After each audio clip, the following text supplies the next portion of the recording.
क्या कि जैसे एक लड़की एक बेबे नाम ले रही थी अपना परमेश्वर कबीर जी का, और यहाँ से अपने घर गई मिश्री का प्रसाद।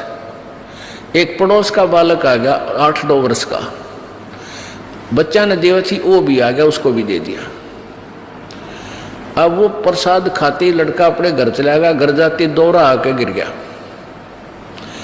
अब वो पड़ोसी शर हो गए, पता नहीं इसने क्या खवा दिया हमारे बालक ताई, अर्तन मेरा छोरा मार दिया।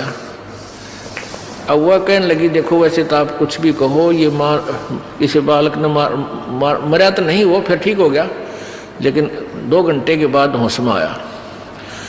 अब उस बहन ने बताया कि मैंने तो यही प्रसाद अपने बालकों को दिया था, यही आप कहते दिया था, इन्हें पूछ लो चाहे मेरा कोई उद्देश्य। फिर उसने आके यहाँ बताया कि महाराज जी ऐसे ऐसे हमने उस लड़का था पड़ोस में, उसने प्रसाद दे दिया, उसको दौरे आ गए और मेरी तो जान न साका कर दिया उन्हें, तो इसलिए हमने मना कर रखा किसी को ये प्रसाद मत दो।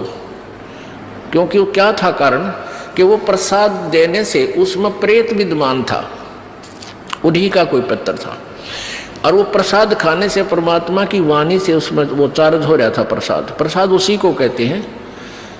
जैसे भगवान शंकर जी के शिव जी के वचनों से वो गंदा अंडा चार्ज हो गया, वो उसमें फिर दोबारा से चेतनता आएगी, स्वस्थ हो गया।